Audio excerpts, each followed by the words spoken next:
हाँ तो देखिए हम स्टडी कर रहे थे कंकाल तंत्र। तो कंकाल तंत्र में जो है मुख्यतः कितने भाग होते हैं?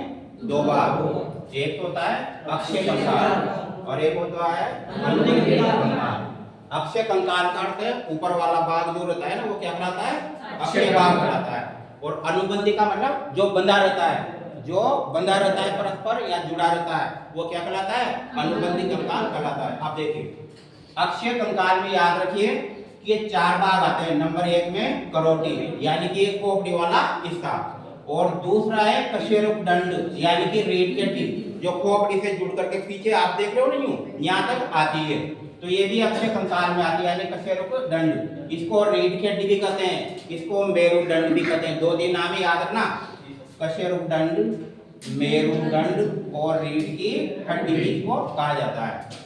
उरोस्थि ये नर्म कहलाती है। उरोस्थि सामने जो देखते हो आप, देखिए ये जो पसलियां आती है जैसे ये पसलियां, तो पसलियों के बीच में एक इस प्रकार की लंबी एक अस्थि पाई जाती है। जो पसलियां होती है ना पीछे तो रीढ़ की हड्डी से जुड़ती है और आगे किससे जुड़ती है? उरोस्थि से। ये जो सामने मतलब दिखती है ना यहाँ तक, ये जो खड्डा हो रहा है इसका जो कोना है वहां पर ये समाप्त होती है। तो पीछे जो है ये ना पसलियां पीछे रीढ़ की हड्डी से निकल कर आगे से मलके से जुड़ती है, उरोस्थि से जुड़ती है, तो ये उरोस्थि होती है। वो तो इंडिविजुअल इनकी स्टडी करेंगे जिसमें आ जाएगा।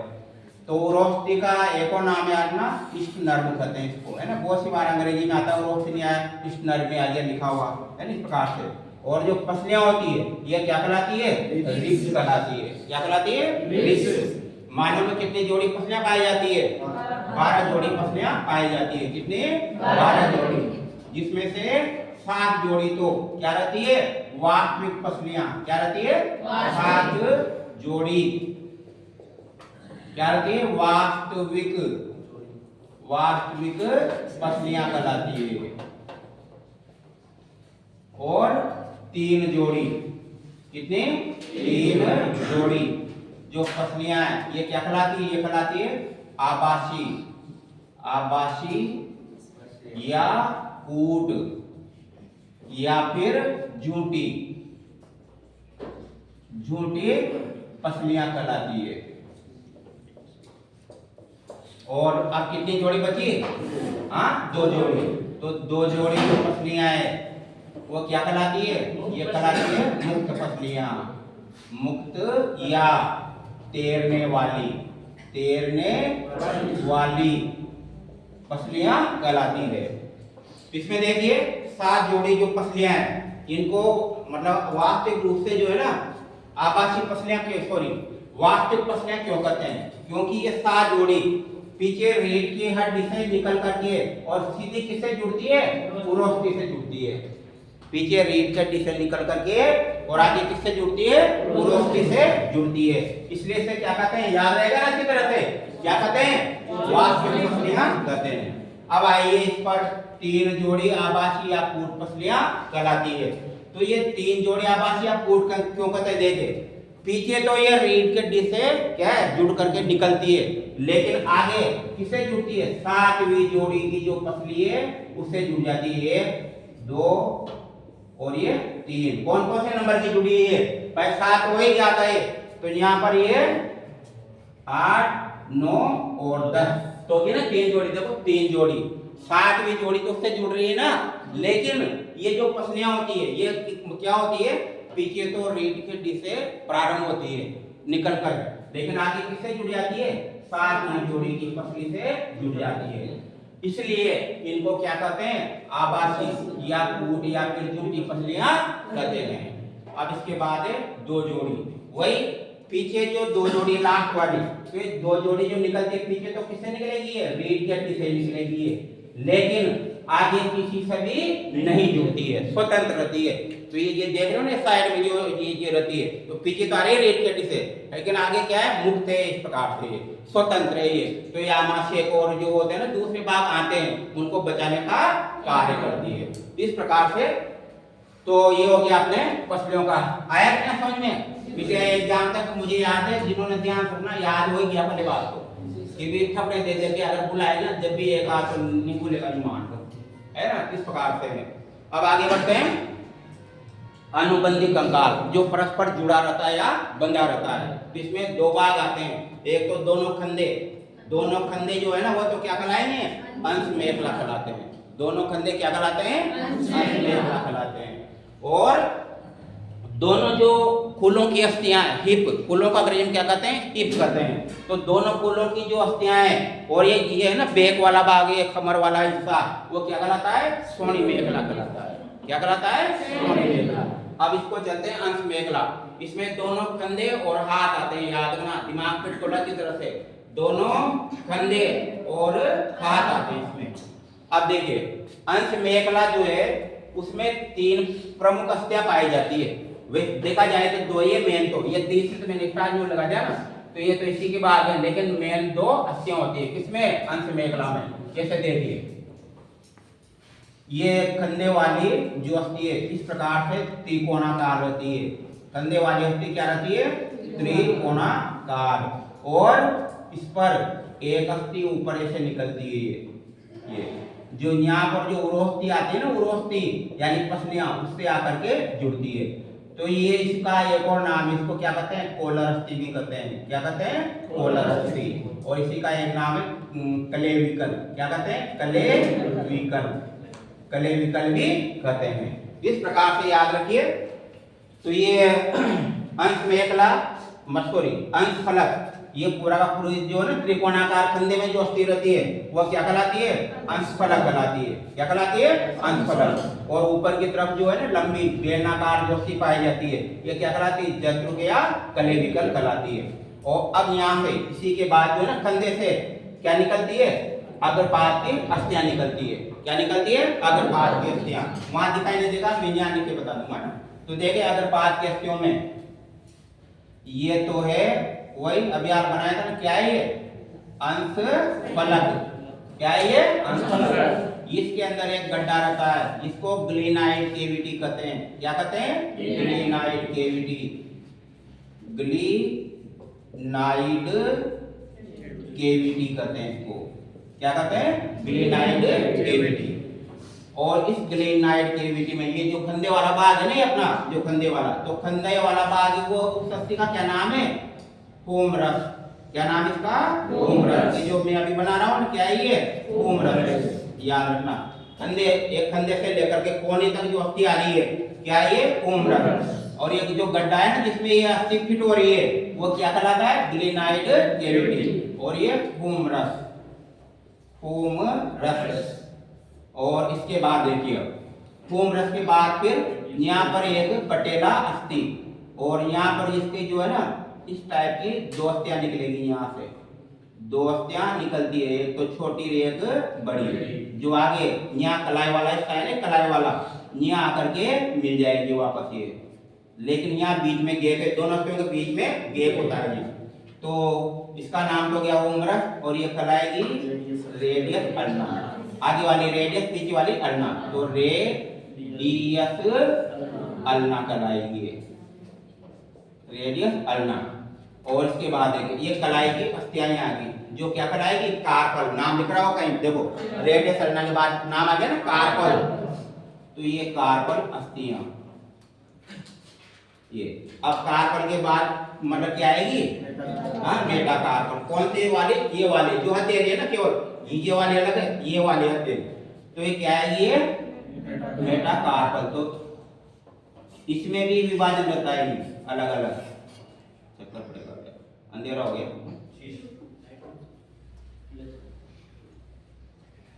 और अंगूठे वाले में 2 ही बनानी होती है। क्या बनाती है, 2। लेकिन इनके बीच में क्या है, ये 1 2 मरोगे ना 5 होगी नहीं, इनके बीच में क्या होता है, संयोजी उत्तक भरा होता है, संयोजी उत्तक भरा होता है ये, इसलिए परस्पर क्या है, जुड़ी हुई है। अब तो याद रखिए ये तो क्या कहलाएगी, कार्पल, कार्पल। और ये क्या कहलाएगी, मेटा कार्पल। अब क्या बची, फेलेंजेज। हिंदी काट के फेलेंजेज का अंगुलास्थियां। क्या नाम है, अंगुलास्थियां। तो ये जो देख रहे हो ना ये, तो यहाँ पर इसी के जस्ट नीचे स्वतंत्र रूप से बनानी पड़ती है वो। तो 1 2 3, फिर देख लो 1 2 3, जगह नहीं है ना इसलिए साइड में, नहीं तो ये मलेशिया में होता है उसके जस्ट नीचे बनती है 2 3। अंगूठे वाले में क्या है, सिर्फ 2 बनानी है, बाकी सब में 3 3 चलती है। ये अंगूठा वाला हिस्सा आता ना, इस प्रकार से। तो इस प्रकार से ये पांचों नाम आ गए ना। तो ये तो कौन सी होगी, अंश फलक हो गया, ये ग्लेनाइड केविटी होगी, ये होमरस हो गया, होमरस के बाद फिर क्या हो गया, रेडियस करना हो गया। कौन सा वाला है, कोन से लेकर के कलाई तक ऐसा क्या कहलाएगा, ठीक है। यहाँ नहीं दिख रहा है, काम में तो समझ जाएगा ना आपको, भैया तो करके बता रहा हूँ, ठीक है। नीचे करने दिख रहा है, एक आलू नहीं दिख रहा होगा पीछे वाला, तो देखे आगे। तो कार्पल हो गया ये वाला हिस्सा है ना, ये कार्पल, इसको कलाई की अस्थियां कहते हैं, क्या कहते हैं, कलाई की अस्थियां। और इसके बाद में फिर ये वाला हिस्सा आ गया पूरा का पूरा जो हथेली जिसको कहते हैं ना, है ना, इसको क्या कहते हैं, मेटाकार्पल। इसमें भी अस्थियां ऐसी कैसी है, लेकिन परस्पर जुड़ रही है, वो बीच में उत्तक भरा हुआ है ना, इसे स्वतंत्र नहीं है। लेकिन देखो 1 2 3 तो यहाँ भी वो 1 2 3 ही अंदर, अंगूठे में क्या, यहाँ पर वही 2, 1 और 2। तो इस प्रकार से ये जो परस्पर जुड़ती है। और ये जो अंगुलास्थियां, ये क्या कहलाती है, फेलेंजेज कहलाती है। अंगुलास्थियों को क्या कहते हैं, फेलेंजेज कहते हैं। इस प्रकार से ये जो है ये क्या हो जाता है, ये अंश मेखला। अब है श्रोणि मेखला। श्रोणि मेखला में देखिए,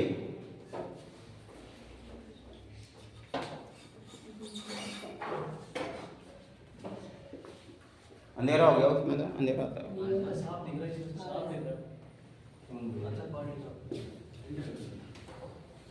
देख इसमें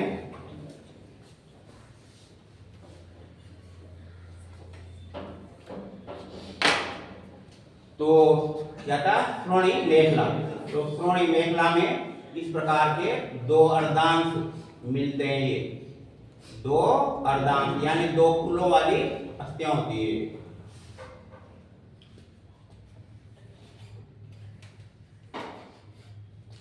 तो यहाँ पर एक छिद्र पाया जाता है, इस कोने पे भी, इस कोने पे भी। और यहाँ पर ये 2 गुआरती खड्डे रहते हैं, 2, जिसको कहते हैं एसिटाबुलम केविटी। क्या कहते हैं, एसिटाबुलम केविटी। पहले वाले का क्या नाम था, ग्लेनाइड केविटी। क्या नाम था, ग्लेनाइड केविटी। तो इसका नाम है एसिटाबुलम, एसिटाबुलम केविटी, ये एसिटाबुलम केविटी। और बीच में देख रहे हो ये अर्धांश है, क्या है, अर्धांश। तो यहाँ पर 3 प्रकार की अस्थियां है, कितने, 3 प्रकार की अस्थियां। यानी ये जो देख रहे हो ना, श्रोणि मेखला, श्रोणि मेखला। तो श्रोणि मेखला का निर्माण भी क्या है, 2 अस्थियों से होता है, जिनको अर्धांश, मतलब जैसे अंश मेखला में था, इधर का कंधा, इधर का कंधा। तो इसी प्रकार से इधर में, मतलब इस साइड पे इधर का कूल्हे की अस्थि, इस साइड पे इधर के कूल्हे की अस्थि। अब ये तो पास पास रहती है ना, मतलब दोनों में तो गैप है। देखो कंधों में, कूल्हों के अस्थियों में गैप है कि नहीं है, अंतर है ना दोनों में। कूल्हों की अस्थियां तो परस्पर जुड़ी रहती है, दोनों कूल्हे पास पास रहते हैं इसलिए, लेकिन आज तो दूर दूर है ना, गैप है, इसलिए दूर दूर पाई जाती है दोनों। ये जो श्रोणि मेखला है, अर्धांश, उनके बीच में गैप रहता है, क्या पाई जाती है, जोड़ पाया जाता है। जिसका इस जोड़ का नाम क्या है, इस जोड़ का नाम है प्यूबिस, प्यूबिस सिम्पाइसिस, सिम्पाइसिस। क्या नाम है जोड़ का, प्यूबिस सिम्पाइसिस। पुरुषों की अपेक्षा ये जोड़ महिलाओं में क्या रहता है, लचीला। क्या रहता है, लचीला पाया जाता है। किसकी अपेक्षा, पुरुषों की अपेक्षा, क्योंकि इसी के जस्ट ऊपर की तरफ क्या होता है, गर्भाशय रहता है। और गर्भाशय ये जो है ना मुख, यहाँ से वेजिना निकलती है। क्या निकलती है, वेजिना। तो प्रसव के समय जब बच्चे का जन्म होता है, प्रसव के समय, तो ये जो है ना प्यूबिस सिम्पाइसिस फैल करके क्या हो जाता है, चौड़ा हो जाता है। इसलिए जो है ना शिशु का जन्म आसानी से हो जाता है। तो याद रखना, दोनों जोड़ में अंतर है। पुरुषों में ये जोड़ क्या है, मजबूत रहता है, क्योंकि उनमें काम नहीं आता है। महिलाओं में प्यूबिस सिम्पाइसिस का जोड़ क्या रहता है, लचीला रहता है, जो प्रसव के समय जन्म को, शिशु के जन्म को क्या करता है, आसान बना देता है। इसके बाद देखें, अब इसमें याद है 3 अस्थियां। पहले वाली कौन सी अस्थि है, श्रोणि अस्थि, श्रोणि अस्थि। दूसरी वाली आसनास्थि, और तीसरी ये वाली सबसे नीचे वाली, याद रखना, जांघनास्ति, जांघनास्ति। यूं याद रखो कि जो सोनी है ना वो तो ऊपर ही ऊपर रहेगी, और जिसके बल हम कुलों के बल बैठते हैं वो कौन सी है? आसना। नाम देखो ना, आसन। आसन किससे लेते हैं? उसी से। और ये जो है ना जांघनास्ति, ये तो पैरों की तरफ जब आलम के पार मार के बैठते हैं तो घूम जाती है थोड़ी, इसलिए इसको क्या कहते हैं? जांघनास्ति कहते हैं। तो इस प्रकार से सोनी मेखला में 3 अस्थियां पाई जाती है, याद रखना। सोनी अस्थि, आसनास्ति और जांघनास्ति। जोड़ के बारे में बताया दिया दोनों स्थान। अब देखिए आगे। अब इसके बाद इसमें भी क्या आती है? पश्चपाद की अस्थियां। क्या आती है? पश्चपाद की अस्थियां। पश्चपाद की अस्थियां। तो यहाँ पश्चपाद की अस्थियों में वही क्या निकलेगा? ये फीमर निकलेगा, और ये फीमर का सिर। और इस गुहा का नाम बता दिया ना, क्या नाम गुहा का? Acetabulum cavity. क्या नाम है? Acetabulum cavity. ये फीमर यानी मानव शरीर की सबसे लंबी अस्थि, तो फीमर निकला है। थोड़ा छोटा करके बताया तो वहां तक पहुंच जाएगा। देखिए अब फीमर के बाद 2 अस्थियां वापस वही, टिबिया और फिबुला। ये दोनों क्या कहलाएगी?